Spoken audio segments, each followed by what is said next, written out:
fast, crossing county lines just to make my name in the city. Took everything, put it on the line, cause I never break or back down. One shot is do or die, and the odds ain't looking too pretty. But I got the feeling it's my time. I know I'm taking it now.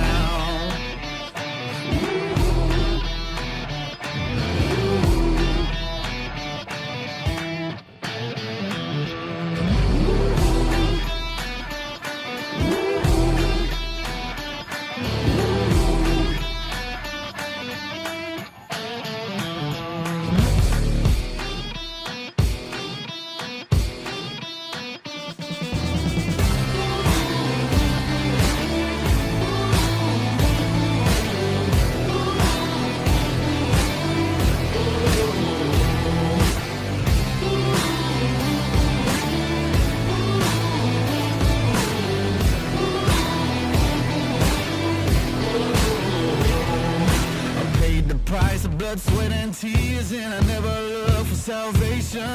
I worked for this for all these years, and I wouldn't break or back down. No.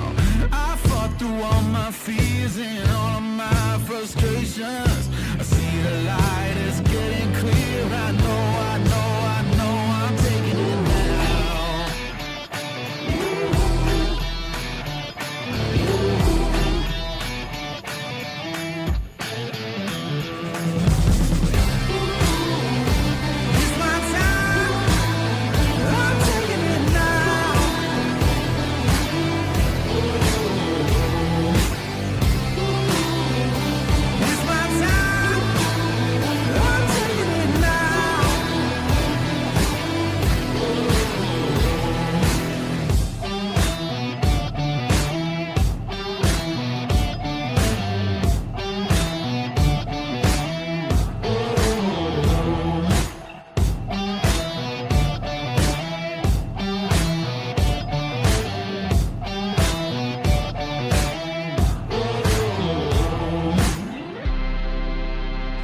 It's my time, I'm taking it now. I'm taking it now. It's my time, I'm taking it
10 toes down.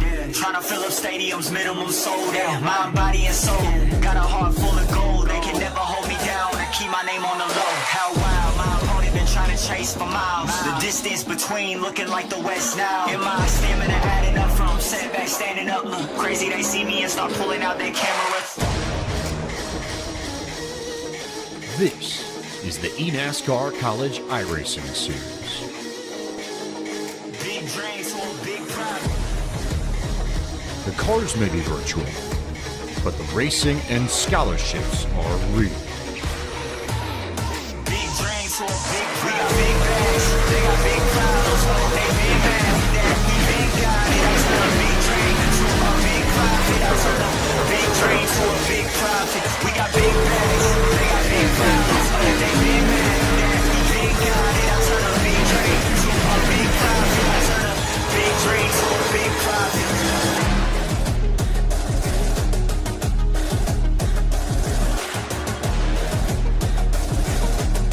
Good evening, race fans, and welcome to iRacing's coverage of the sixth race for the 2024-25 eNASCAR College iRacing Series, live from the virtual Talladega Superspeedway in Lincoln, Alabama.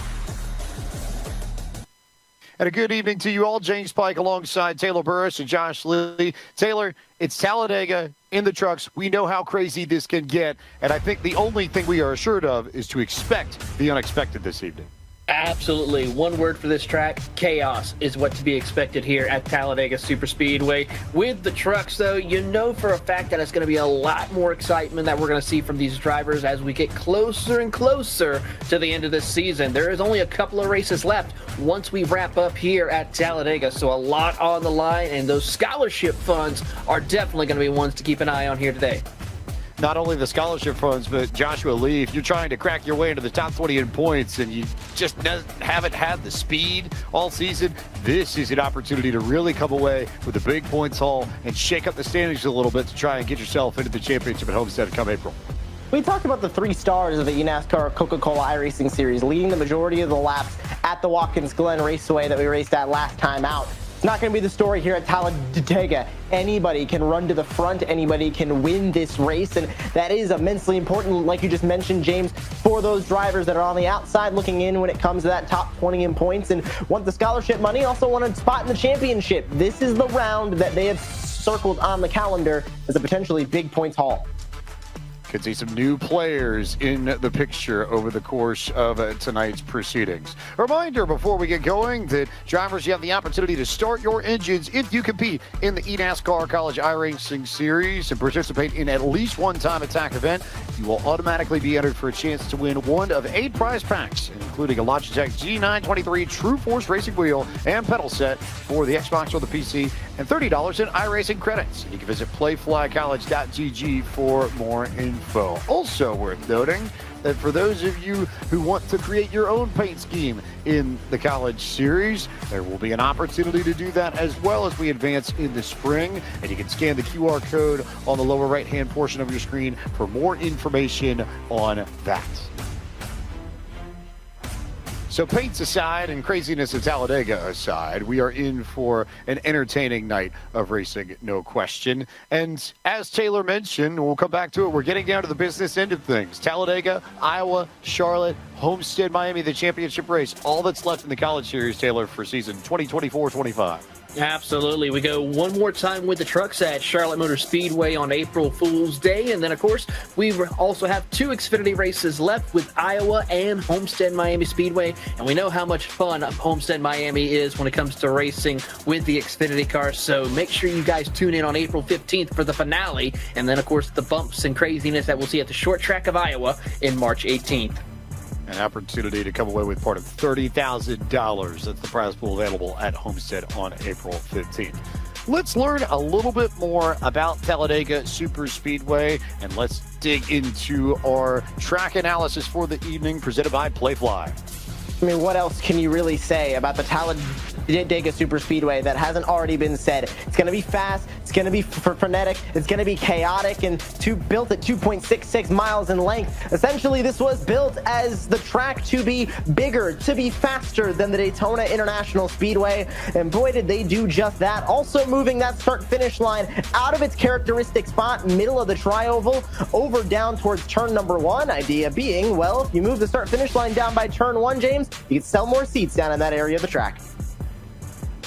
It changed the game, and it's been a staple of NASCAR racing ever since. It's time to look at this evening's starting grid for the College Series race number 6 of the season at Talladega. The University of Maine Machias' Daniel Falkingham takes the pole time with a fast run of 54.600 seconds. To his outside will be the University of Calgary's Connor Yarashak. Belmont Abbey's Jake Innes rolls off from the 3rd spot. 4th on the grid is Drew Jua representing Chattahoochee Technical College. Jonathan Evans out of Western Connecticut State, and Logan Clampett from Cal State Fullerton. The Titan will start 6th. From Longwood University is going to be Jeremy Burns in row number 4. Alongside him from Connecticut State Community College will be Matt Spalding. Home of the Sand Sharks, University of South Carolina Beaufort, Connor Treferi, and Jacob Martin, Belmont Abbey College. Rounding out in row 6 will be Aaron Brown from Eastern Shores Community College and John Forbes Jr. from Saddleback College. Row 7, Embry Riddles, Austin Green lines up alongside UNOH's Isaac Shelley. Out of Converse University, it's Jake Cummings on the inside of row 8. Mario Miranda out of University of Oklahoma to the outside, with San Jacinto College, Abraham Vila on the inside of row 9. And on the outside of Matthew Morton from the Ohio State University. Former College Series winner Matthew Zwack, representing the arch nemesis of OHIO Michigan from Ann Arbor, rolls off from 19. 20th on the grid is Eastern Washington's James Scioli. Joshua Bach from Ferris State starts the inside of row 11. To his outside, East Tennessee State University's Matthew Burton, the Buccaneer, rolls off from 22nd. AJ Hyder from St. John's River Community College starts 23rd this evening. 24th on the grid is Kettering University's Connor Zabozia. Moving on into row 13 from Missouri S&T is Caleb Brown. Home of the Flames, of course, Liberty University. Malachi Drake is going to be starting there in row 13. Lane Graves in row 14 with Wichita State, and Daniel Nenny from Ball State. Rounding out row 15 will be Tyler Scotian and from the UNOH, and Jake Hall from Clemson. George Mason, Zach Sprouse to the inside of row 16. Jacob Bradley from Purdue University in Indianapolis to the outside of that row. Triton College and Adam Garza to the inside of row 17. Matt Gagnon from University of New Hampshire at Manchester to the outside. University of West Florida is Benjamin White and Joe Armstrong at a Reynolds Community College to the outside of row 18. Final 4 starters this evening are Nick Lucci representing Purdue University in Indianapolis, Jose Solis Jr. representing the UConn Huskies, Edward Sanchez out of Baruch College, and Matthew Sanchez out of Pace University in New York City. Your full 40-truck grid for the 6th race in the 2024-25 eNASCAR College iRacing Series. Before we get going, let's take a look, and we'll turn our attention to tonight's Logitech G race analysis, and for that, we hand it back over to Taylor Burris. Well, thank you, James. And as, of course, we talked about it, it is a 60-lap dash here at Talladega. Of course, the setups are all same, fixed setups, so everyone's just going to have to just manage with the best driving skills that they have with this car or with this truck. The restart zone is in effect, which we know is just right around the tri-oval before they take the green flag. There will be 1 required pit stop. There is 3 sets of tires, but the biggest key is that pit road speed. Drivers are going to be hitting speeds of close to 200 miles an hour and have to drop it down to 55 in order to make it to their pit box. Good look here. The heavy favorite, Daniel Falkingham out of Jonesport, Maine, driver in the eNASCAR Coca-Cola iRacing Series. And you look at all the drivers in this field, I am hard-pressed to believe, especially with all the independent league racing that he does in the sim, that Josh Lee, you may not find a driver with more experience at Talladega, period, in this field than the Mainer, Daniel Falkingham. He did set the quick time, and yes, it's Talladega. You're flat out on the throttle for the entire lap, in the pack maybe as well as qualifying to try and get on the pole. But you got to have a sort of finesse. You got to know the line. You got to know this track to get the pole, and Daniel Falkingham did just that as Connor Yarashak in the Calgary Dinos colors to the outside. James, they're staring at the start-finish line, ready to go green. Maybe one of the best mascots we've ever had in the College Series, the University of Calgary Dinos. file that one away for your memory banks. It's Falkingham and iRacing, the Mainer and the Canadian, will lead us to green in race number 6 for the eNASCAR College iRacing Series of 2024-25. We are underway with the NASCAR Craftsman Truck Series trucks at Talladega.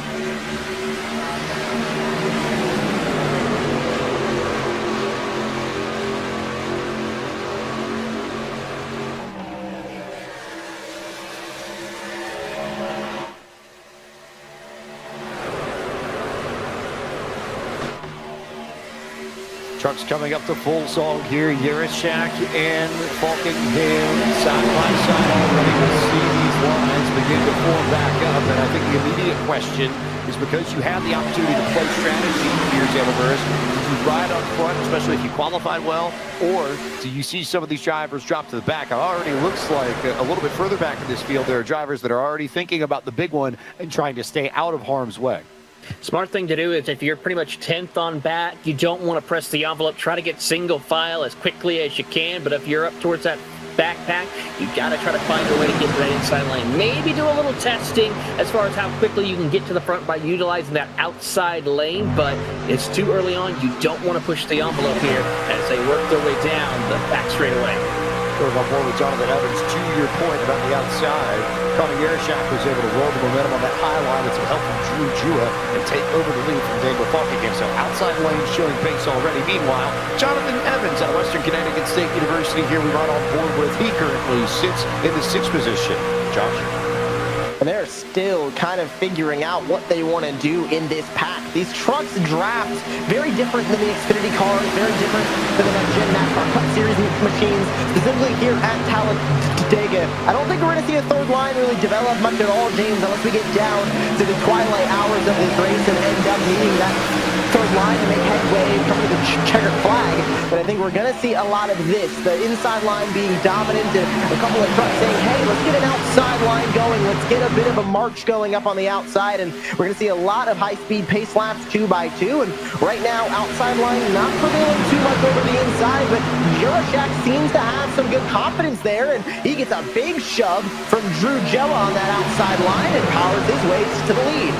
You can see the experience with iRacing marshaling the inside and the outside lines. He picks up the run from Jua when Jua gets some momentum going down the straightaway, slides up to the outside line, gets the bump draft, and then is able to ride right back in front. So I have a feeling that might be most of the game plan from iRacing, is to try and jump between the inside and the outside lanes to stay up front and take control of track position and make sure that he doesn't get shuffled all the way to the back. Meanwhile, a little bit further back, I saw one truck pop 3 wide for a second, and the answer to that question is West Florida's Benjamin White, currently scored in 14th. That is 3 wide. That's our first 3 wide battle there. You can see it just on the edge of the screen.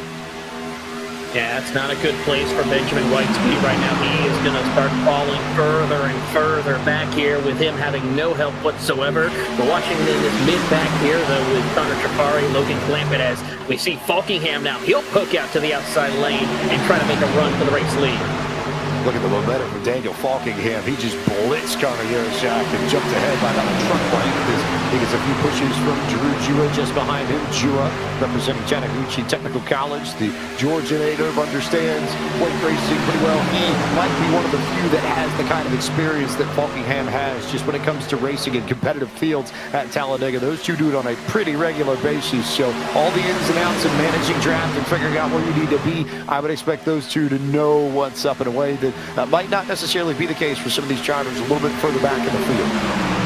James, that contingent now up on that third line up by the outside wall. They called my bluff. I didn't think we'd see 3 wide racing on lap 5. I didn't think we'd see a lot of 3 wide racing with these trucks. These eNASCAR College Series competitors are proving me wrong. So we go on board with Caleb Bryan out of the Missouri University of Science and Technology up on the outside line. He is kind of at the tail end of this line right now. He's got Bach in front of him and 4 more up from there. You get the tail end of Mario Miranda as well as they come back to turn 1 on lap 6.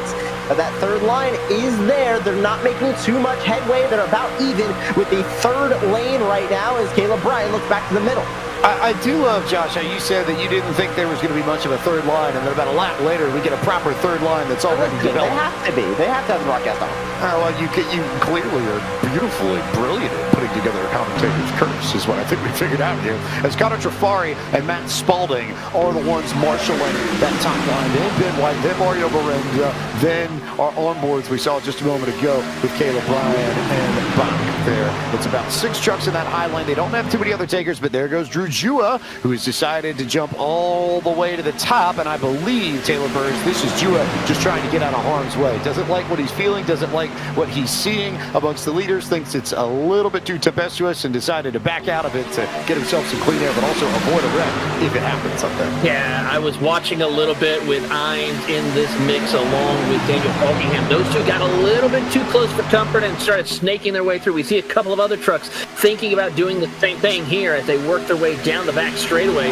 It's going to be critical to see just when that time is where you need to back off, not push the envelope too much, James. And if you want the opportunity to join the eNASCAR College iRacing Series and potentially grab a piece of the $60,000 in scholarships that are on the line this season, you can scan the QR code on your screen now to get on track and take part in some of the most competitive racing on iRacing and in the realm of eNASCAR, as they definitely are getting a little bit more physical up front.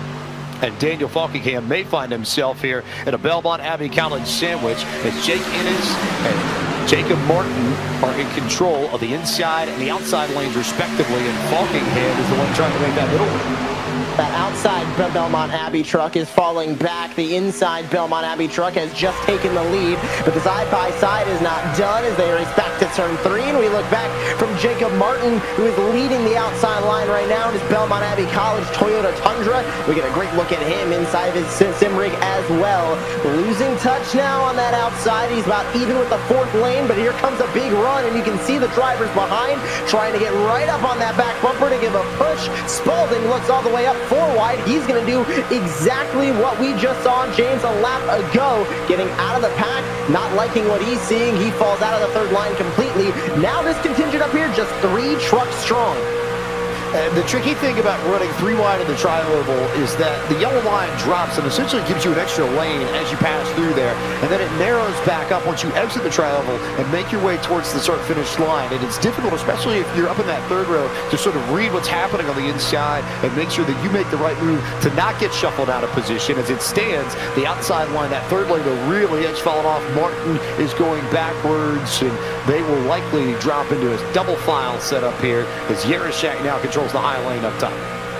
Currently, right now, we're on board with Adam Garza, home of the Triton Trojans, and he's being a little bit smart and playing it safe. And of course, though, he's been having a good season with them as we go on board with the NCAA football champions, the Ohio State University, with Matthew Morton leading the charge. And of course, right now in the NCAA basketball, they're 13-9 as they get ready to go up against number 18 Maryland. I don't know if it quite works as a fight the team across the field thing. Is it fight the other trucks across the racetrack, maybe, perhaps? Does that work a little bit better, Josh Lee? Maybe a little bit better in this context, especially as we've got nothing but trucks fighting right now as we're back to 2x2 through the majority of this pack.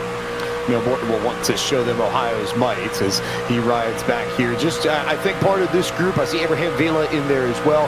You've got about maybe 15 or 20 trucks or so, a good chunk of them in the back of this field that have decided to just go single file, and I think they've all collectively agreed, okay, you all in the top 20, have fun fighting each other. If you wreck, that's on you. We'll stay back here and wait until we really need to be up, because in the college series, Taylor Burris, it's not where you start, it's where you finish that determines what kind of scholarship money you get.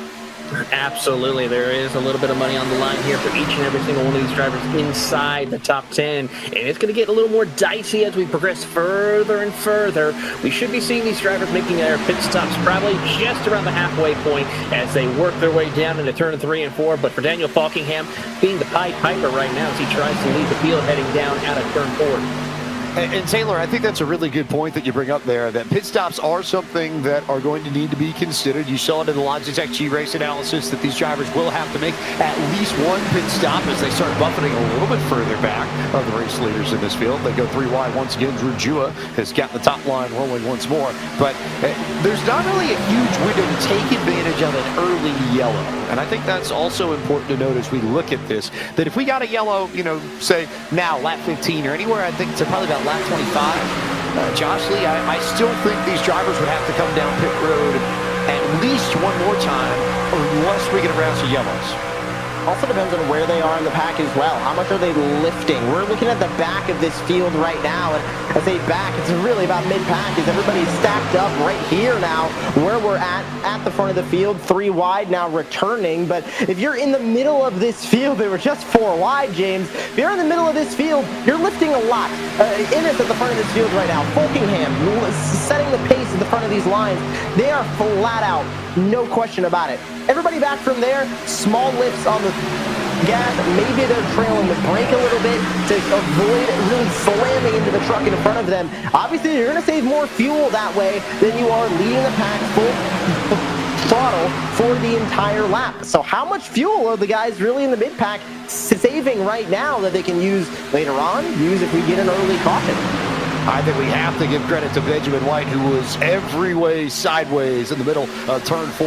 And I don't know how he managed to regain control of that truck. That truck should have been sideways, spinning and crashing in front of the field, but gathered it back up and actually didn't end up too terribly for himself. He's in that middle lane now, riding at 11th, but he was all kinds of sideways about a lap to go, middle of turn 4. And I think Taylor Burris, that's a great reflection of the aggression level that is slowly starting to creep up. Just one of those situations where you put some really talented sim racers and trucks that go fast, and you put them right on top of one another. It's millimeters that make the difference between wins and top 5s and top 10s, and it requires you to really put it all on the line and take some risks in order to try and get a spot towards the front of this field. A millimeter can be the matter of you winning this race or you ending up behind the wall here today as these drivers work their way still 3 wide as they are just paper thin away from each other side by side, 3 wide. And now we see it looks like Jake Hines is going to step out to that middle line. We go on board with Ball State University's Daniel Nanny. He's being one of those drivers who being a little bit smarter with how he's wanting to play his game right now, and hopefully he can maybe help his team a little bit with the Ball State having a better run later on in the NCAA basketball run as they're 10-11 after beating Buffalo recently. But so far, Daniel just trying to hold on, and here comes East Tennessee State University's Matthew Burton, home of the Buccaneers, as he works his way through. They're 4th in the SoCon Conference, 13-10 right now at the moment. If you've not had the chance to watch SoCon basketball in particular, that's just a really, really fun league. And when you're not sim racing, highly recommend taking the opportunity to watch a East Tennessee, a Furman, a Wofford, a UNC Greensboro. A lot of fun people there as we continue to keep an eye on how things proceed. This is off the rear deck lid of Jake Innish, who led Belmont Abbey College's first lap in eNASCAR College iRacing Series competition 1 lap ago. It's a little bit of history there for the New York native. As we ride on board with him, looking back at this field, he leads the middle line and now is going to jump down low to go lead the inside. He controls the field right now. Yurashak had a nose to the outside, and he does again as they get a big push down the back straightaway. On the back bumper of Yurashak, take a look at who it is, James. Here comes Logan Clampett into the fray. Well, about time we see Logan Clampett in this. We figured he'd be somewhere in the mix. He's been pretty much top 10 all race. We haven't particularly seen much as we now get a good look from Tyler Skojan's shots here. The Reading, Pennsylvania native, racing for the University of Northwest Ohio, UNOH, and he is way deep in this field. So this is what it looks like if you're riding way at the back, Taylor Burris, and you're just not trying to be involved with these battles at the front at all. Hey, with that can help him quite a bit as we are now back on board with Hines and now watching this. I got to say, the Saddleback College driver of John Forbes Jr., he's making some brave moves right now as he is just staying stuck right there in the middle, not giving an inch as he's trying to push Logan Clampett further up the track a little bit as they work their way down the Alabama Gang super stretch. 3 by 3 by 3. They've already started to make some moves. Falkingham with that big swing down to the inside line. Yarashak controlling the middle. And on the high line, looking to see, I believe it's Aaron Brown from Eastern Shore Community College that is the first truck up in that third lane, trying to drag a few more takers to make it just about 12 at the very front of this field that are 3 wide by 3 by 3 by 3. 3 by 3 by 3 is correct as they continue to race now on the top 4 lanes are all 3 wide. Folkingham gets another push from Innes behind and will push him to the lead. Does Folkingham want to try and cover up any more lanes? Out of turn 2, he does not as Innes continues to give a big shove. Here comes Juracek now with another shove from Clampett. Outside line gets squirrely as White gives a big shove to Sanchez. That's the second time we've seen Benjamin White almost get sideways. As we'll send it back to Taylor Burris and get another look at the Logitech G race analysis. Well, as we talked about with this 60-lap race, and of course these drivers here with that one pit stop coming on, you're going to have to be careful. We are closing in on about that point, or at least our front runners maybe to be coming down pit road to get the service they need in order. The question is going to be, is anybody going to take tires? Safe to say no one will be, but as you see the speeds that these drivers are carrying, over 190 miles an hour, you're going to have to try to break it all the way down to 55 miles an hour here. And of course, that is presented by Logitech G. And it's going to be exciting to see when the pit stops happen under green if we get that opportunity. If this is your first time watching the eNASCAR College iRacing Series for 2024-25, visually you'll notice a very big difference compared to seasons past. There is a standardized paint scheme that all of these drivers use, whether or not they're competing with the vehicles of the NASCAR Craftsman Truck Series or NASCAR Xfinity Series. Tonight we're in the trucks, and these are all based upon the school colors that these drivers are representing. So no numbers on these cars. It's all about colors and logos and representing your school, having pride for your institution, which has been part of the College Series ethos really since the beginning. That's been the whole thing. It really hasn't necessarily been about trying to put up some number in lights. It's about putting, a mascot like the Calgary Dino, which is far more fantastic than any number I think they've ever given us. And stories like that. That's the point of it. So that's why you see these sort of standardized paint schemes make it a little bit easier to tell who's who and where's where and what's what. Well, we talk every week, James, about the eNASCAR College iRacing Series and just exactly what these drivers are racing for. And in some cases, it's the first esports outfit that they are able to put together. It's the first time that a lot of these colleges, Taylor, are being seen in an esports context that could lead to more esports opportunities, esports teams, and maybe branching out further into sim racing or in other facets of esports as well. Absolutely, Josh, and we're going to see hopefully the continuation of this with this eNASCAR College Series, where we could see the chance of more colleges. Of course, there is also 3 other races happening around the same time, of course breaking on the time trials that was happening earlier on leading up to this event. So who's not to say down the road we get some future colleges joining the ranks in the top split event, James. And I gotta say, I hope one day we will once again see my Florida Gators make their way to the return to the top split events. As we work our way through the 1/3 portion of tonight's race, this event for the eNASCAR College iRacing Series is brought to you by Logitech G. Through design, engineering, and a love of driving games, Logitech G takes racing simulation to another level. Logitech G, the official wheel and pedals of the eNASCAR Coca-Cola iRacing Series. And by Playfly College Esports. It's a new name, but it's the same amazing experience. Visit playflycollege.gg for collegiate esports competitions, merchandise, news, and more. 22 laps on the board, and the Dino, Connor Juracek, back to the point. However, Logan Clampett, the Titan from Cal State Fullerton, making his way on the outside. And there's a fun question, sort of the point about promoting mascots and promoting collegiate identities. Josh Lee, who are you taking in a fight between a Titan and a dinosaur? Because that I feel like would be a pretty good matchup. Oh, give me the Dino, I feel.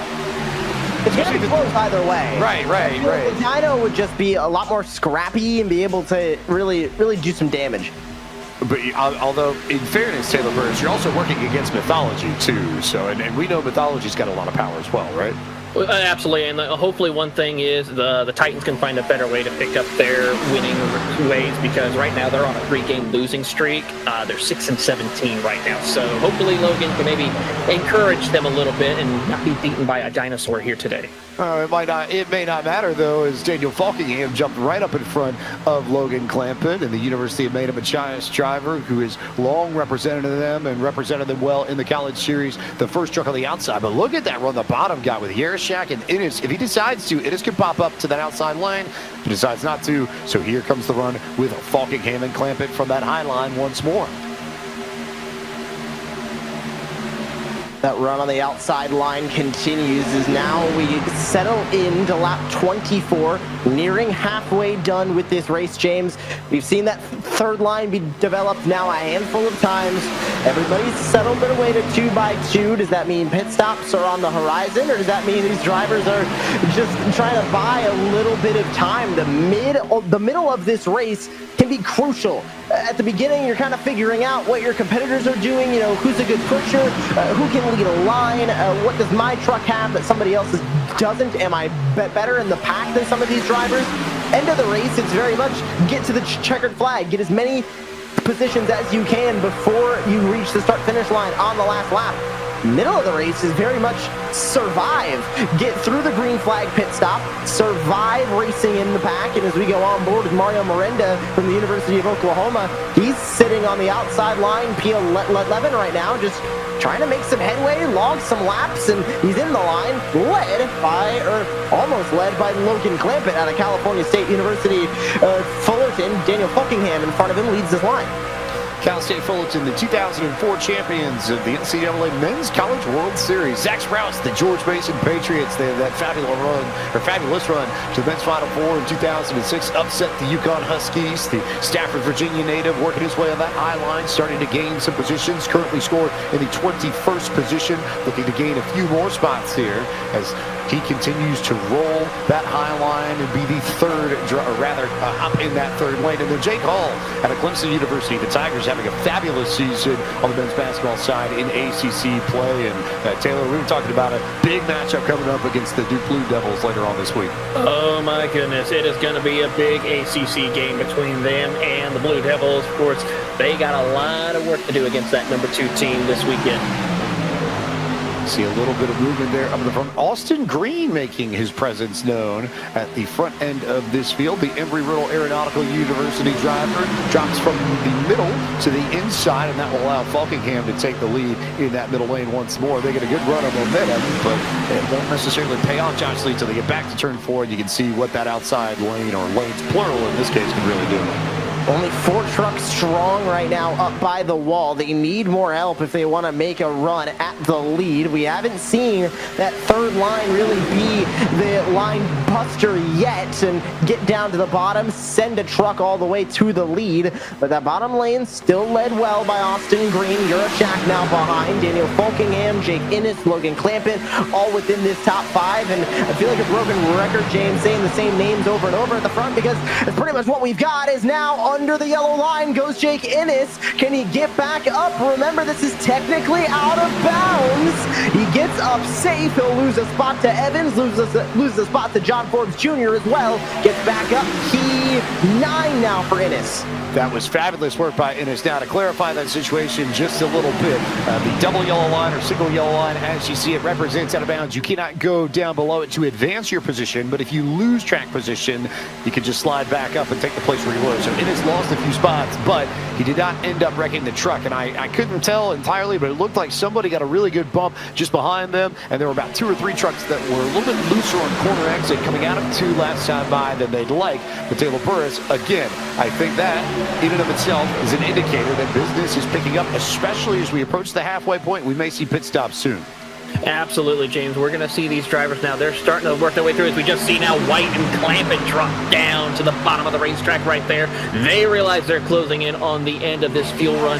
They have to get to the bottom in order to be ready to make that turn down onto pit lane here. We could be seeing that happening in the next lap or 2 for them as they head down through the tri-oval. So far, so good, though, but some close calls happening as we picked up Connor Trifari from the University of South Carolina, Beaufort, home of the Sand Sharks, looking to see what he can do inside that top 15. A native of Bluffton, and also gives us an opportunity to dig into southern vernacular. If it's South Carolina, it's Beaufort, but there's also a Beaufort, North Carolina, but they're now pronounced the same.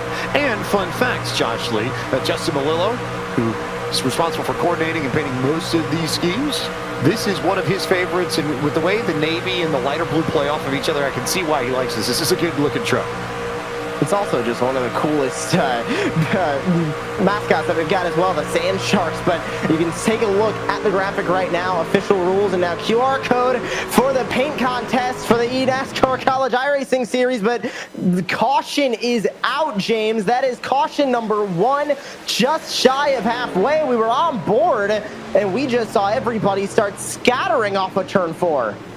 Jacob Martin was the first one to go around. He checked up. I couldn't tell if something happened, but trouble with Jacob Martin, who gets into it, gets a little bit of help from Lane Graves. Tyler Skojan also caught up in this one too, but they are the ones primarily involved in this first incident, our first yellow flag of the evening on lap 29, coming to lap 30 of 60. A big break for a lot of these drivers, though, who will now have the opportunity to pit roughly right down the middle of our scheduled distance. Safe to say for every single one of these drivers, they will come down pit road to get fuel on their cars. The question is going to be, will anyone come down for tires? We may see a couple of drivers take some right side tires only. A couple maybe take 4 tires. And then, of course, those who will make their way through, as we see Mr. Benjamin White, home of the Agronauts, who is leading the way right now as they will make the way down to pit road. So leaders coming down to pit road. I think if you're going to take tires, this is the kind of situation where you do it, Josh, right? Because you're under yellow. It's we go back to Martin Brundle on the broadcast of Premier Open Wheel Racing around the world, and that concept of cheap stops. This is exactly what that would be. You could take tires and you wouldn't necessarily lose the track position or the time that you would if these pit stops are being made under green. So I think we could see a few more people take tires than expected, and who knows how that pans out for the second half of this race. I'm wondering if we're going to see anybody not take any tires and kind of be that person to gain a lot of spots. But let's take a look at this replay. Skogan on the outside, Shelley on the inside, double UNOH trucks. Martin completely stops in front and causes a 4-truck collision up the road. I really want to know what happened to Martin up the road, and we were just on board again. Let's take a look at the replay here. Just stops in front, nowhere to go. Does he avoid it? Yes, he does. Gets down to the bottom. That was Gagnon that was able to avoid it. Only 4 to 3 trucks involved in that one. 4 to 5, I should say, James. They end up not wrecking a whole lot of trucks in that one, but I really am curious what on earth happened to that Belmont Abbey truck in front that led to Martin completely slowing down. Almost as if there may have been an equipment issue or an issue on that truck in some way, shape, or form. You're right, it is a little bit odd to see a truck just sort of check up on corner entry the way that Martin's truck did. But also a little bit ironic, I think, too, Taylor. We talked multiple times already in this broadcast about how the back is usually where you want to be if you're trying to avoid getting in an incident, and that happened just about at the very back end of the field. There is no safe place when it comes to racing here at Talladega, James. I mean, we see it time and time again. We see incidents. Even if you're the last car at the tail end of the field, an incident could happen right in front of you. And, of course, even being out front, you could be the one who has issues. So after all of this, Matt Gagnon did not come down pit road the last time. Clampett is the first driver who came off pit road and beat the rest of the field out. And everybody that I can tell, for the most part, Josh Lee, took 4 tires. It's about what I'm seeing too, James. It's not a terrible idea, especially when the majority of the field is thinking the same way. Taking 4 tires under a yellow flag is the smartest option you can do, especially if you're not pitting under green. But this caution came out at the perfect time. It was right at halfway that the drivers all hit the pit lane. So guess what? They know exactly how the tires are going to wear, if at all. They know exactly that they can make it all the way to the end on fuel if we go green all the way to the end. And if we see more yellow flags from here on out, of course, they're going to be safe with those pace laps as well. But Clampett in the lead. Falkingham will line up to the outside. Lights go out on the iRacing pace car, and we're getting ready to go back to racing. 28 laps to go when they get the green flag again. As they do that, I noticed that there were a handful of trucks that decided to come down pit road and top off for fuel. I noticed that Nick Lucci and Jacob Bradley, both drivers representing Purdue University in Indianapolis, decided to come down for fuel. Abraham Vila also made a stop. Gagnon made a late stop. Matthew Zwack, Matt Spalding, Adam Garza also came down for service too. So Not too many, but we're in this very weird space where if for whatever reason we go green the rest of the way and we end up with a green-white checker in some way, shape, or form, that may play to the advantage of these drivers. They may have the opportunity to stay out under a late yellow flag, gain all the track position, and maybe just eat their trucks across the line with maybe a gallon of fuel or so left, Taylor. Absolutely. The question is going to be if you're going to have that gallon, so you're going to start saving as much as you can right now, James, in order to be able to make it to the end of this race here. As we go on board with the Eastern Shores Community College driver, and of course, James, we have, of course, that big giveaway to talk about. That if you are registered and you compete in at least one time attack in the eNASCAR College iRacing Series, you'll automatically be entered for a chance to win one of 8 prize packages, including a Logitech G923 True Force racing wheel and pedal set for the Xbox or PlayStation, and $30 in iRacing credits. Visit playflycollege.gg for more info. Big fan of that combo. I think that's a great entry-level combo to get yourself competitive in iRacing on a very, very quick and economical basis. As Logan Clampett, Daniel Falkingham will lead us to green on lap 33 of 60. It's the University of Maine at Machias. It's Cal State Fullerton, the Titans, and it's 2 drivers that have immense amounts of experience in the world of eNASCAR. As the green flag comes back out once again, really good jump there for Clampett. And how about John Forbes Jr., the 2 Californians making their way. As Trabuco Canyon, California's Clampett jumps up high, rather. Retro Santa Margaritas, John Forbes Jr., representing Saddleback College, will be that first truck on the inside lane. Clampett's been working with Falkingham for a lot of this race. I'm not shocked to see him try and get hooked up with Falkingham again. But John Forbes Jr. with a big head of steam on the inside line is going to continue to try and power to the lead, but big push to the outside. Clampett's not going to clear him to 3. They're exactly even as they race to the corner. Beautiful work there from everybody in line. You've got Austin Green that's pushing John Forbes Jr. down on that bottom line. The Embry-Riddle driver trying to make a little bit of hay on the inside. But look at that outside line with the run that they get there. Clampett able to pull ahead by a truck length, and then some, and Falkingham almost clear of Forbes as well, Taylor. I gotta say, a slingshot engage right there for the 2 drivers up on that outside lane as they try to work together. But John Forbes Jr. and Austin Green are doing everything they can to sidetrack, keeping those 2 drivers on the outside lane separated as much as possible. They gotta be careful, though, because right now there's a big gap between Green and Miranda at the moment. It's starting to close back up, but that could be detrimental where they can lose a little bit of touch and have that outside lane power move around the outside and complete it. And look at that outside lane again with all the momentum they gain down the back straightaway. That's a point that I think a lot of these experienced drivers in particular know well. That if you're just trying to get a run, to get ahead at the right spot, it's that outside lane right now and the middle lane, if this goes 3 wide, that usually is the most successful when it comes to getting that final run to the start-finish line. We'll see it here with Logan Clampett going alongside John Forbes. You can see Clampett just eke ahead of Forbes, and at the stripe, Clampett, your race leader, by 16 1/1000ths of a second. And then Forbes is able to dial it right back in the middle of the corner. But again, start-finish line 1,000 feet down from where it normally would be when you consider where it is at Daytona, middle of the tri-oval.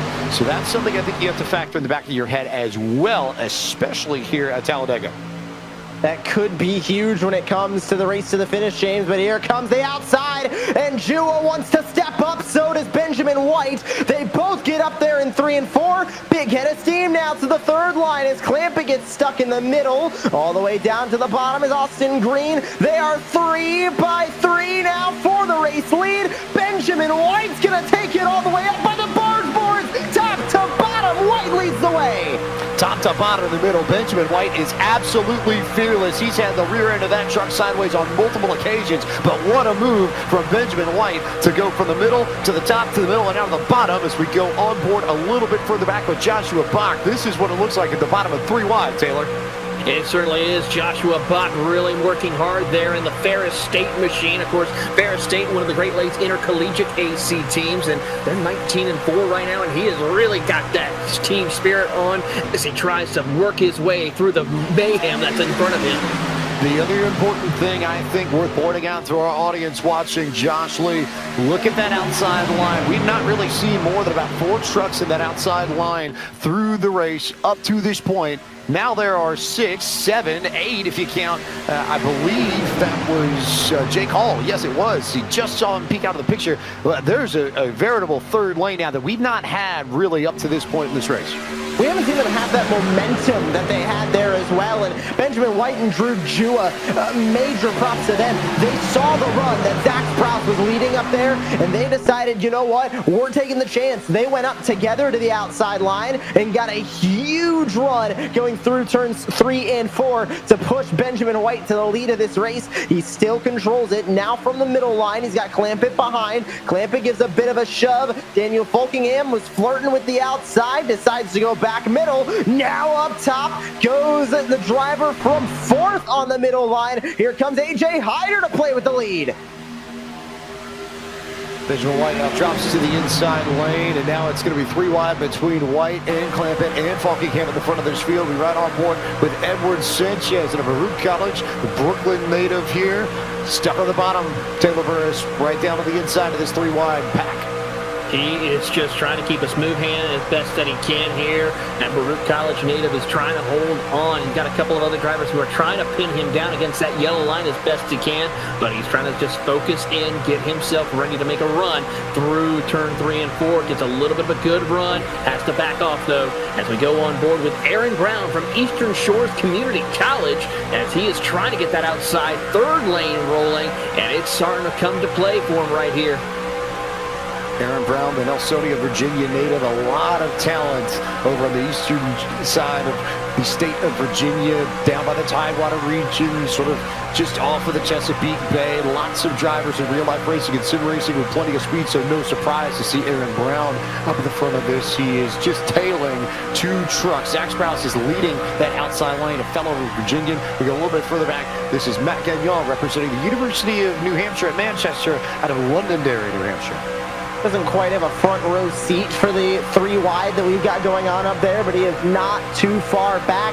Is this the safe spot in the pack? You can see that 3 wide in front. Any mistake being made up there, James, could lead to the entire pack blowing apart, and Matt Gagnon might just be in a proper spot to get through that potential caution flag. I could see from his onboard how wild it was to see Mario Miranda make the jump up top that he did just a few moments ago, as more trucks are trying to shuffle their position in line as we approach 20 laps to go. Here's Nick Lucci, one of the 2 drivers representing Purdue University in Indianapolis, as they wreck in front of him. And now we've got 1 truck spinning across the banking. No yellow flag yet. We stay green as the 1 truck slides and the rest of the field gets around. That would have been detrimental to a lot of drivers. Great angle there we saw riding on board with Nick Lucci, but we are still green flag racing. That's going to be a big cost because pretty much everyone involved in that is going to be at least over a second behind. And now as we see a couple of drivers trying to go to the bottom of the racetrack to get a good tow as they go stay 3 wide across the tri-oval. Last truck I see in this lead pack now, after the way they got split apart with that slide, is Jeremy Burns at Longwood University, the Lancer in 22nd. Caleb Bryan and Abraham Vila are starting to catch back up, but there are some trucks a little bit further back who are way out of this pack. And Josh Lee, the question now becomes, are you too far back to have a shot at this? Or is it a blessing in disguise because you're so far back that you won't get caught up in a wreck if they decide to tear it up at the front of the field? Anything can happen in 1 lap at Talladega, James. I don't know if I want to place bets on what's going to happen in 20 laps. That meaning that you can go from the back to the front so easily at this track that I think anybody, as long as you have the draft, as long as you're within shooting distance of this lead 3 wide pack that is now 8 to 10 rows deep, I think you've got a shot at winning this race. I think you have a shot at racing to the front of this pack. Time might be starting to run out. 19 laps to go this time by the stripe, but just anything can happen. There's still so much time left in this race, and yes, they're racing fast. Yes, they're racing chaotic, but 19 trips around Talladega could still be a long time. Oh, Ben White just gave a big shove to AJ Hyder on that inside, and there's also lap traffic that these drivers are going to have to deal with in a moment. 1 truck way up on the outside. I believe that Tyler Skozen as Drew Jua and company are going to drop to the bottom, but how do they manage this going 3 and potentially 4 wide here in the middle of the corner? All we got to see is Skosen just hug that outside wall as best as he can, which he does, and allows the field to work their way by as quickly as possible. And they're still going to stay 3 wide as we watch the leaders go nose to tail. Trafari leading the outside line, Chua on the bottom, and Logan Clampett stuck in the middle as they cross the line. It's going to be under 20 to go for these drivers. Kraus Morindo trying to push Trafari further, but Chua still holding strong on the inside lane.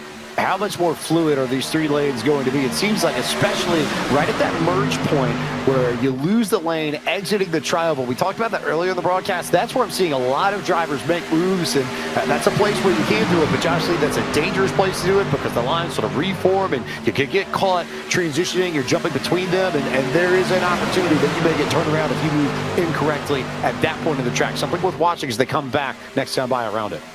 And something worth watching as well is just how all of these lines are now interacting with each other. As Drew Jua goes to the lead, Logan Clampett now on the outside.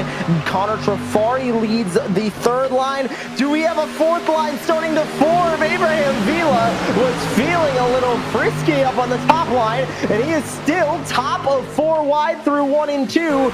It's not working out well. Nobody really wants to join him, but we're on board with Jeremy Burns, who had a front row seat to watch Abraham Vila try that 4 wide, and now he settles back in line. Shelley gets down underneath him as Vila goes again 4 wide.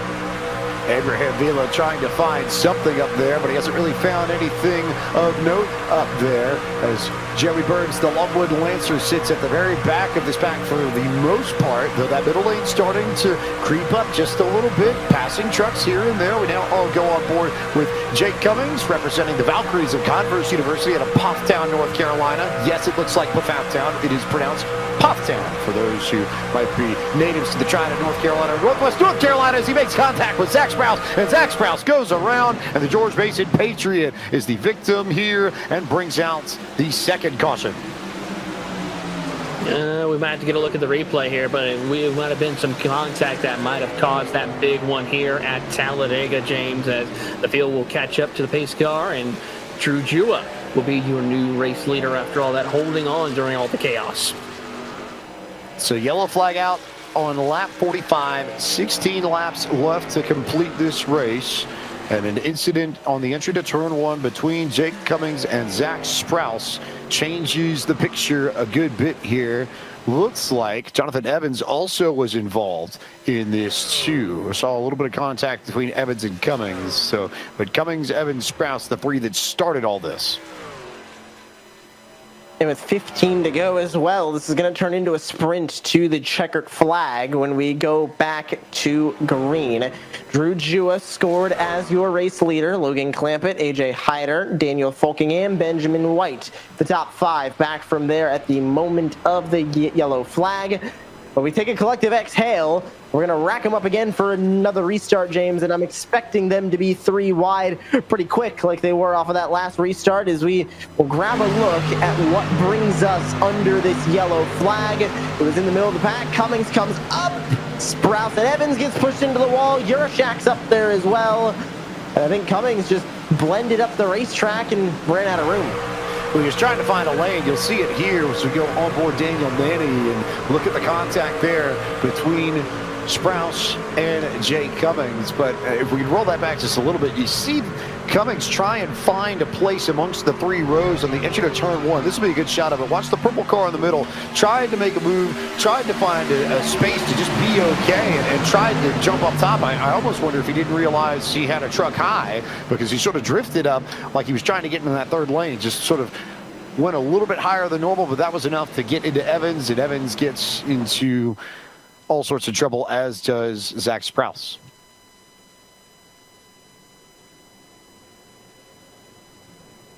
15 laps to go. Not too many takers on pit road, which is a bit surprising to me. You'd figure, especially at the back of this field, that you do have an opportunity to make sure you are good to go on fuel if you want. And now we're starting to see some drivers make that turn on a pit road and make the call to come down for service. Joe Armstrong is in. Mick Lucci, Malachi Drake, Connor Zbozian, Matthew Zwack, Abraham Vila, Matt Spalding, Jonathan Evans, and Connor Yarashak all have decided to come in for service. So 10 trucks where, especially if we get a green-white checker and some of these drivers decide to stay out, if you're staying out at this point, Taylor Burris, you sort of made your bed. That's your call. That's your decision. How it pans out will be very fun to watch. Absolutely, James. And as we take a look, of course, for those of you who are wanting to take the opportunity, well, the next time attack, it begins on February 18th. You have till the 27th to set the fastest lap in the NASCAR Xfinity cars at Iowa Speedway as we get set for the main event. That'll happen on Tuesday, March the 8th. So for those college students, make sure you go and scan the QR code and get on the track today. $60,000 in scholarships on the line for each one of you who have the chance to be up at the front of the field. We hope to see you next time on March the 18th.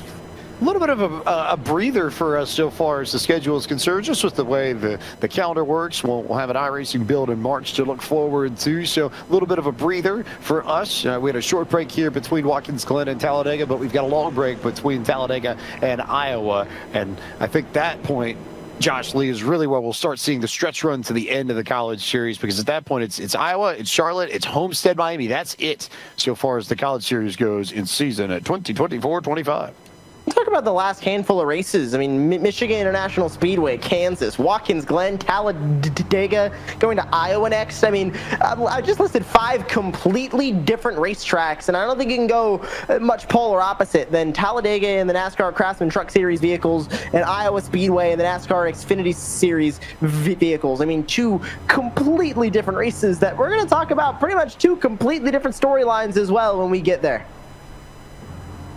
Field beginning to bunch back up before the restart. We start to see drivers pick their lanes and lights are off on the pace car, which means we'll have 12 laps to go when we come back to green flag racing next time by at Talladega. It's Jua, it's Clampett, Hyder, AJ Hyder. I feel like we need to take a moment to talk about AJ Hyder. The run that he has had was not necessarily a factor early on in this race. Started 23rd on the grid, but the St. Augustine, Florida driver representing St. John's River Community College, Taylor, has done a nice job working his way through the field, and especially the last 15 laps, he's been just about ever present at the pointy end of proceedings. Absolutely, and he has been making some big moves here, and he is definitely going to be one to watch as we go further and further into this race. I mean, that's the great thing about Talladega. It brings out some drivers who we maybe not have seen a whole lot run up at the front of the field and change the whole outlook of this entire race and the championship. Up until Parker White winning last time out at Watkins Glen, we had a different winner every event. Up until. So today, we're a possibility of looking at a new winner, or we could see a repeat. It's only a matter of time to see how that'll all play out here in under 12 laps to go. Other stat I picked up just looking at things right now, of the drivers currently in the top 10, only 4 of them started this race from a top 10 spot on the grid. That's Jua, who rolled off 4th, Clampett, who rolled off 6th, Falkingham, the pole sitter, and Connor Trafari, who started 9th. So there's been a lot of shuffling. And as you look a little bit further down the field, there are 4 drivers who started in the top 10 are now currently running 20th or worse. And it's only going to change when we go back to green here. 12 laps to go, and so much can change. We've had 2 yellow flags. Are we going to see more? Got a handful of overtime attempts that we can use as well if we get down to that point. But right now, Drew Jua on the inside, Logan Clampett on the outside. They lead 2 lines coming back to green. But James, there's a lot of trucks behind there that are going to try and figure out how they can get by using the outside or potentially all the way to the inside. California versus Georgia on this front row. Jua with a great jump. He's another one of the drivers that has tremendous amounts of private league experience at Talladega and continues to marshal this group here up high. Will he go down low to try and get the run that AJ Hyder's going to get? He does not block the low line, so Hyder gets a free pass all the way to the lead on the bottom with help from Benjamin White as he and James Scioli start to push Hyder through, but look at the run that Jua is going to get from Clampett and Falkingham up high. How about Scioli and Forbes Jr. now working their way through? Scioli, we've seen mid-pack and now has found the opportunity to be up towards the front of the field as he will go 2x2 all the way back. But Drew Jua gets a big push right there from Logan Clampett in order to try to take over the race lead. But he's going to stay tucked up with Clampett as they try to pull away from the competition. But Hyder rebounds on the inside. A.J. Hyder with a good run there. Third line starting to form just a little bit out back. I believe that's Aaron Brown. Mario Miranda now, the leader of that outside line as they work around Gunnar Trafari. You see the field thunder through turn one at Talladega. 11 laps to go. And Clampett continuing to try and push Jua even with A.J. Hyder. That is Oklahoma's Mario Miranda that leads the outside. Forbes Jr. gets pushed to the bottom a little bit. Coming behind. Forbes now goes to the middle. He's going to cover off Joshua Bach as we go on board with the Ohio State University, who is in the middle of the pack right now, trying to make headway. Green moves down to the bottom, leaves Miranda to try up top. Everybody all on pins and needles as we approach 10 laps to go. It's Logan Clampett, Drew Jua, and Miranda about 4 or 5 trucks back of that outside line trying to make something happen, but that outside line does not have the help that it needs just yet in order to make things happen. But here comes John Forbes Jr. to the outside to give him some help. Taylor Burris. He's going to go up to the top side. Miranda give them a little bit of a push. They got a little bit of work to do right now as they're that third lane now as they try to get to that second car of Falkingham. And now the question is going to be, will we see Clampett or Jua thinking about going to the outside lane? But Clampett now has the nose advantage. He may determine what to do as they go through the middle of turn 3 and 4. It is 3 by 3 by 3, almost 10 rows deep. It's only just a matter of a ticking time bomb that could go off between any one of these drivers. So on board with Logan Clampett once again, looking for that line. John Forbes Jr. with a great run now. This may be the best opportunity he's had to try and make something happen as he'll go 3 by 3. They are still 3 abreast here entering turn 1, Taylor. Clampett works his way through into the middle of the corner. You see him focused in as he is stuck in the middle. He's got to be careful with how much he has to move, but he is in the zone right now as they come down the back straightaway. It's going to be critical to see what happens there, Josh. We're on board with Clampett, who leads the middle. John Forbes Jr. all the way up top. Got help from Mario Miranda now, trying to get even for the race lead. They barely get there. Inside, still the strongest place to be as Drew Jua leads the way down there. A.J. Hyder behind. Falkingham with another big push to Clampett off 4. There's just no movement amongst these top maybe 10 to 15 trucks. They are pretty much static there. Oh, big shove there. One truck sent down to the bottom. It's James Scioli. They all managed to gather it back up, but there's just teetering on the edge of disaster as they cross the stripe. 8 laps to go. It's Clampett in front still. Who is going to make brave and heroic decisions? Who's going to end up behind the wall? They work their way through. You see Clampett edge out against the competition, but then it's starting to slowly be pulled back in from the rest of the field. Jua now leads as they head down the Alabama Game super stretch and heading down into turn 3 and 4. It's still 3 by 3. The near misses now are getting plentiful as they go back to turn 3. We ride now with the whole pack in front. Jua leads the way ahead of Clampett, ahead of John Forbes Jr., who falls on the outside line. Jua still leading him off 4. This basically covers all the top 30 trucks in this field. There are a handful that are just outside of proceedings as we now go on board with Aaron Brown, who is dead center of all of this and has nowhere to escape. If something pans down in front of him, Forbes with another run up high as they come back to 1. How about a 4th line that could be forming right there towards the tail end of this group? That is led by Mr. Jake Hall from Clemson, trying to make it work, but it might be to his detriment as he is just trying to ride the wall down this backstretch. Clemson looks for a 4th line. Can he find it? Yes, he does. That's Hall all the way up top. We are 4 wide now as they enter back to 3. They settle back to 3 wide, but Matt Gagnon is not done. He went to look for 4, couldn't find it. We're still 3 by 3 as they race to the flag.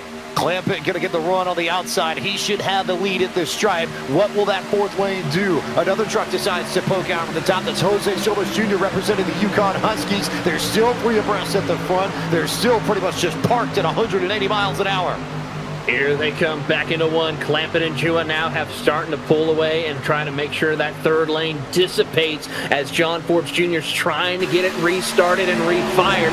Not going to work for him as Cummins goes up the track a little bit. These cars starting to get a little bit loose as they head down. We are squirrely now. Let's take a look at exactly what the drivers are looking at. We're riding mid-pack right now as he gives a shove in front. This is what it looks like, James, to race in the middle of 3 wide. Caution flag is out. We're going to re-rack him up for another restart. 6 to go, and everybody slows again and I believe we're going to be close to a green-white checkered finish, if not there. It is Burton that wrecks from the back of the field. East Tennessee is slow, and so is the rest of the field.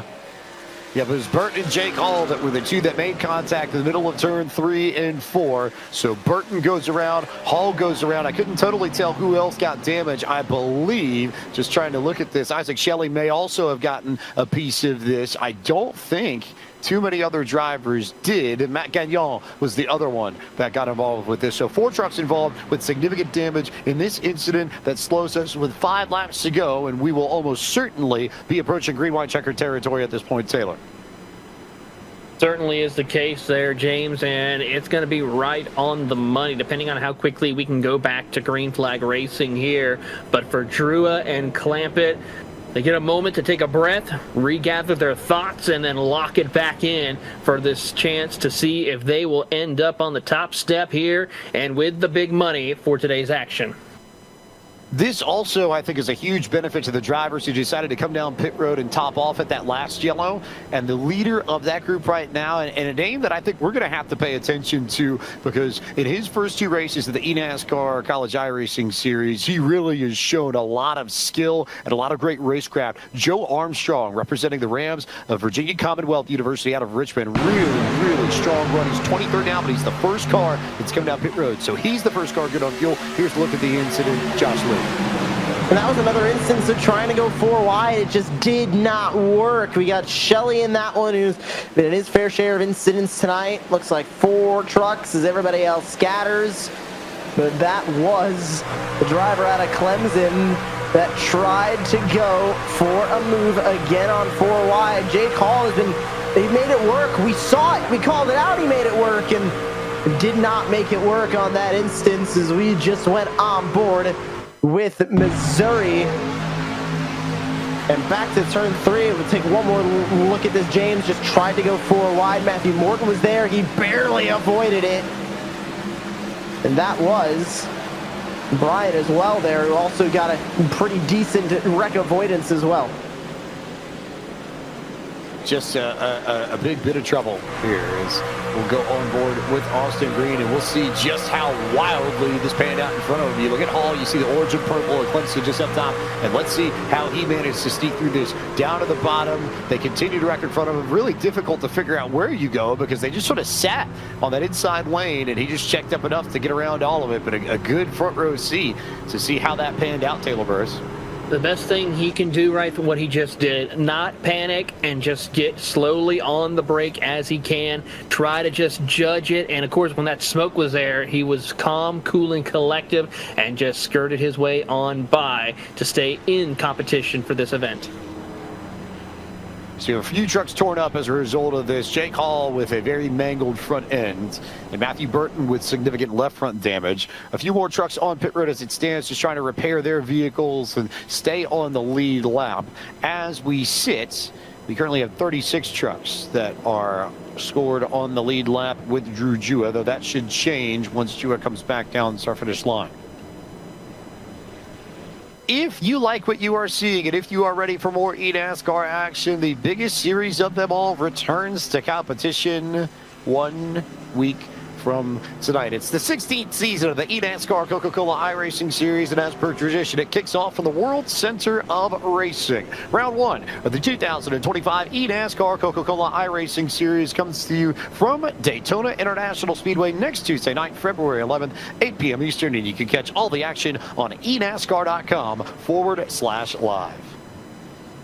We want to kick off Speed Weeks in a great way, Taylor. How about with the eNASCAR Coca-Cola iRacing Series? Before anything happens in the real world, we're racing virtually. I mean, what a better way to kick off your week for Daytona Speed Weeks. You have, of course, the eNASCAR Series. You then have pole qualifying. You have the duels on Thursday. Friday, you see the NASCAR Craftsman Truck Series. Saturday, you'll get to see the NASCAR Xfinity Series along with the ARCA Series. And then Sunday, the big show for the Daytona 500 on Sunday. And it's going to be an exciting week of action. Important thing to note here as we approach the restart, we are going to naturally come to a green-white checker, so it's not going to count against the overtime rules. This is just how it's panned out with the way the cautions have fallen. Now, we've got green-white checker procedures in place if we need them. It depends on whether or not the drivers behave or whether or not we see another incident over the course of the next 2 laps. But this is a natural green-white checker, not one in an overtime scenario that will start off the very final portion of round 6. The 2024-25 eNASCAR College iRacing Series at Talladega. Drew Jua and Logan Clampett have been 2 of the strongest drivers in this field. They will control the inside and the outside lanes as we come back to green flag racing, respectively. Also in the mix, AJ Eider, who's been quick. John Forbes Jr. is going to try and help his fellow Californian, Logan Clampett, up at the front of this field to restart 4th. Benjamin White's been absolutely fearless. No problem being aggressive when he needs to be. He'll roll off from 5th. Mario Morenda's had a good run. He's been just on the edge of the top 10, currently scores 6th. Falkingham, Trafari, Brown, Scioli, your top 10 as we come to the restart with 2 laps to go. Pace car makes the hard left-hand turn onto pit lane. Drew Jua, representing Chattahoochee Tech, will have the opportunity to lead us back to green flag racing on lap 59 of 62 to go, and AJ Hyder decided to go early. Everybody behind Drew Jua went quick, and Jua did not get the best jump on Logan Clampett as a result, but he almost got ganged up on as we see, I believe, Falkingham go high. Falkingham does go high indeed. He gets right there behind Logan Clampett. Now we see Drew Jua go up to the top side of the racetrack. That outside lane really starting to form up quickly. But here comes AJ Hyder down on the bottom of the racetrack as he tries to lead the charge on the bottom. Will we see cautions breed cautions? Will we see more attempts here to try and finish this race? It's AJ Hyder that leads the field to 3. Drew Jua leads the middle line, 3rd line, trying to get something to work. Nothing sticking yet as AJ Hyder leads the inside line. They're staring at a white flag, James Pike. Here we go. They go all the way through the tri-oval and get back to the line. It will be official. Oh, Hyder got spun at the front. He tries to sneak on the racetrack, and they're going to bounce off each other, and Jua's going to spin and save it somehow, and now there's the wreck with Logan Clampett, who goes on his side. Everybody wrecks behind him, and we are under the white flag final lap still. We are no caution once they take the white flag, as now we see Daniel Falkingham, Ball State, Daniel Nenny, John Forbes Jr. from Saddleback, and of course we see Benjamin White. 4 cars battling who can come out on top as they head down at 3 and 4.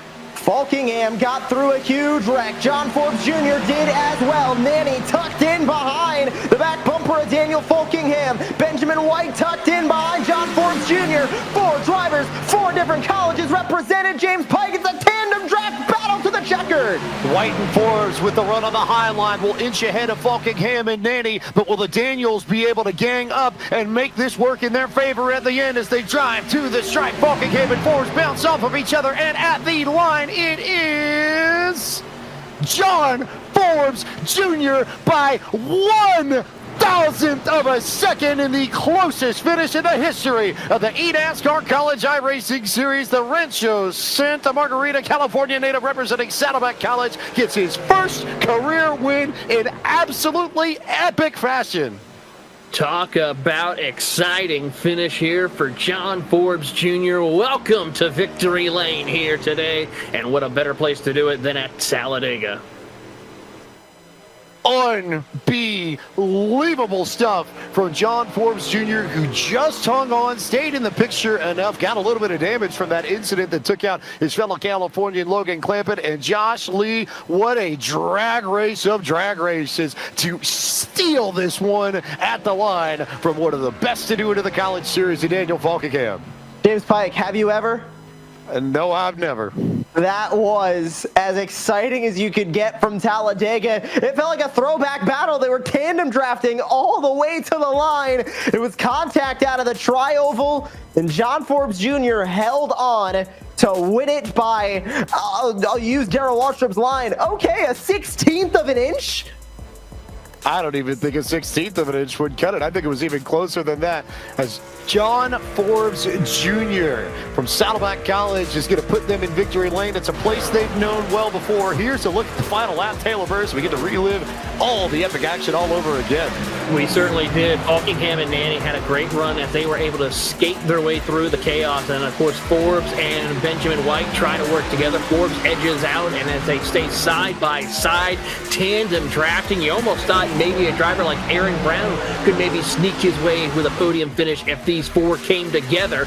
But as they come out of the tri-oval, here is where you see the contact kick into overdrive as they beat and bang to the start-finish line. Forbes, Falkingham, they try to hold on, but of course as they come across, there you see the distance between the top two finishers as they come home with the checkered flags. John Forbes Jr., Saddleback College, a great way to kick off another night of action. And a little correction, I didn't realize that he picked up the damage from a little bit of spinning and crashing after the start-finish line. That's how wild it was. There is your final result amongst the top two. John Forbes Jr. by 1/1000th of a second over Daniel Falkingham puts Saddleback College back in victory lane in the eNASCAR College iRacing Series. Benjamin White from West Florida was strong all night and finished third. Daniel Nandy from Ball State was fourth. Aaron Brown with a really solid run and got it done for Eastern Shore Community College. He ends up fifth. Jose Solis Jr. from UConn was sixth. Jake Cummings from Converse seventh. Jake Innes from Belmont Abbey gets a top 10. He finishes eighth. Longwood's Jeremy Burns was ninth. And Joshua Bach finishes in the 10th position.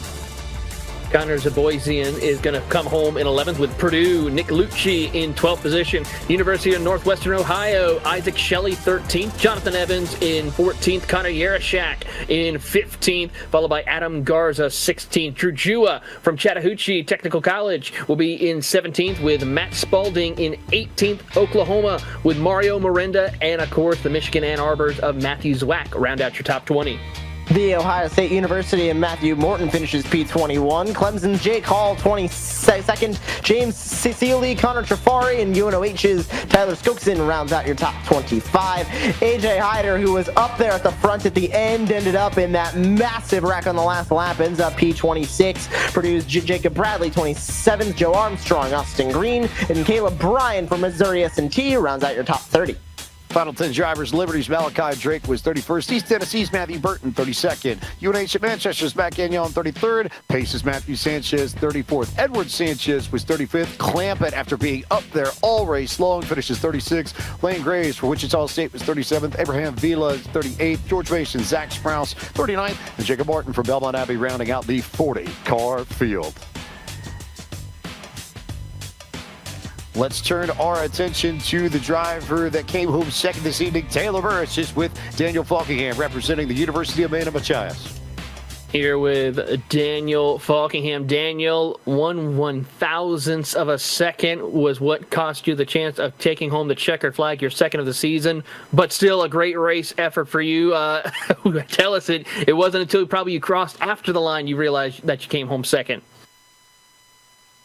Yeah, I'm sorry, my thing was only working, but no, I thought I had it coming to the line, or I did have it, and then I think John, he got hooked, I think, by bending to me, and then we were all just at the end, we're all just trying to save it, and I would have had it if I didn't have to collect it as much as I did, because it knocked me sideways, and it just killed my momentum, and John just got me to the line, but it sucks, man, because I've been so close to trying to win one of these this year, but that's the closest we've come, we just came up short. It's always frustrating, but I'm just glad we had a shot at it after we missed that humongous wreck at the end of the race. But yeah, hey, we came out short. But GG's to John, man. I know. I think this is. Can't remember if he's won already this season, but I know he's been up there in every single one of these races. But it was GG's to him. Good job to him. Absolutely, and of course we got a lot looking forward for you as we get set, of course, and a couple more races left. Iowa next on the docket for this amazing event here for the College Series, and then of course you yourself excited to kick off 2025 eNASCAR Coke competition with the Six Karma Esports team next week at Daytona. Yeah, looking forward to that next Tuesday, Daytona. It's gonna be wild. It's gonna be crazy. So I'm looking forward to that. Looking forward to representing Six Karma. They're new to the series, and they seem pretty excited about everything that's going down. So, yeah, looking forward to next Tuesday, and hopefully we can have a good showing we've been pretty strong at the plate track, so hopefully Daytona is really good to us because we know it's going to be crazy. Absolutely. That is the driver coming home in second place. That is none other than Daniel Falkingham. Next up, of course, your winner from Saddleback College, John Forbes Jr. He is with Josh Lee. 1/1000th of a second. You make history in the eNASCAR College iRacing Series. How on earth did you manage that? Dude, I don't even know. That last restart, I felt like I was in a really good spot with Clamp there. And we were talking to each other, just kind of sorting out how things were going to go, and it instantly went out the window. Like, I tried to get into the gas, get him rolling in the restart zone, and it just shot me back off of him basically, and I lost a spot, and from there I was like, all right, just waiting for that third line to pop out because I felt like, they always get the momentum rolling, so I figured I needed to jump out there.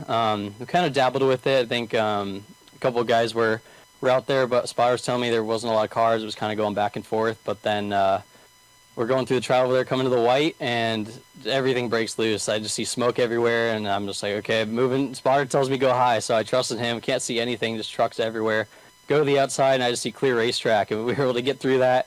And from there, I saw there was only like 4 trucks in this race, so then we get going through the last lap there and get some help, jump out to the outside.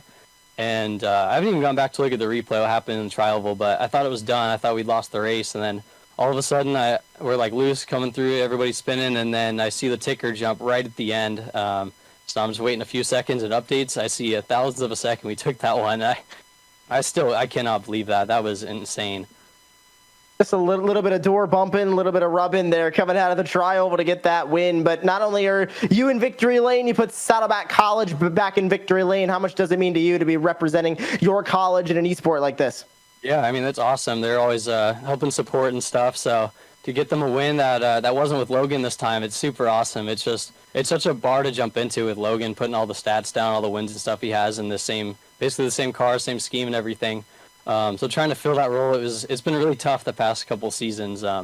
Just obviously I'm trying to get better, but he's just got the experience. He got everything over me. So trying to use him as like a mentor too. It's super helpful. He was kind of coaching me through, even though he was wrecked out of the race through that last lap, trying to tell me what to do and stuff. So it's super awesome to finally get a win for myself for Saddleback. So we're just going to keep that momentum going and just keep it going through the rest of the season. Big win for you, John. Big win for Saddleback College. And James, he did it by 1/1000th of a second. That is how it is done at Talladega. For as much as he talked about sort of being in Logan Clampen's shadow, it's his time to shine. Second driver to win for Saddleback College, and the 4th win Saddleback College has picked up in this college series. Here's a look at the point standings and how things intrigue us now that Logan Clampen didn't have the best of runs and Daniel Falkingham did. It's a 7-point gap at the top, Josh. And this points gap is only going to fuel our points talk when we get to Iowa next. And of course, still a handful of rounds left, James. These points could change. It's best 4 races. What are we going to see when we get down into the nitty gritty? 3 races left. It will be tight, and Iowa is a track coming up next that is going to draw the very best out of these drivers. You cannot cheat a good run at Iowa. You have to have a little bit of skill and speed in order to be successful up in the nation's heartland. Though, it's a little bit till we get there, Taylor Burris. We've got some time before we end up at Iowa Speedway for round 7 of the 2024-25 eNASCAR College iRacing Series. Iowa Speedway, March 18th, our next stop in the season. Yeah, absolutely. But you know what? Starting on February 18th, all those drivers who are in the college iRacing series that we just saw competing today, they got to go back at it once again and try to set the fastest times around Iowa in order to have what it takes to be part of the top split event happening on March 18th. But of course, for those who are maybe new, maybe want to have their chance at it and are wanting to get involved with college esports, make sure that you go and subscribe or follow us and keep up with it as we get set for this big event happening at Iowa. But before we get to the college series, Josh Lee, round 1, season 16 of the eNASCAR Coca-Cola iRacing Series next Tuesday night from the World Center of Racing, Daytona International Speedway. It all starts from Daytona, and if the Clash is anything to go by, James, it was about as exciting as we saw tonight from the Talladega Talladega Superspeedway in the eNASCAR College iRacing Series. I'm excited to see what 40 of iRacing's best can do, not only in the entire season, but especially at Daytona off the heels of the Clash. I think this season of the eNASCAR Coca-Cola iRacing Series might be just one of the most exciting of all time, and everyone's going to have to tune in to find out. As our good friend Evan Pasoko would say, we are not too far off from the road to $500,000 beginning once again, and the Odyssey starting once more. A tremendous thanks to our team at iRacing, headed up by our director Drew Adamson, for all of their hard work behind the scenes this evening. For our team here in the booth, Taylor Burris and Joshua Lee, I am James Plank. Congratulations to John Forbes Jr. of Saddleback College on his first career win in the eNASCAR College iRacing Series. Thank you all so much for watching our broadcast, and we look forward to seeing you for our next College Series race live from Iowa Speedway on March 18th.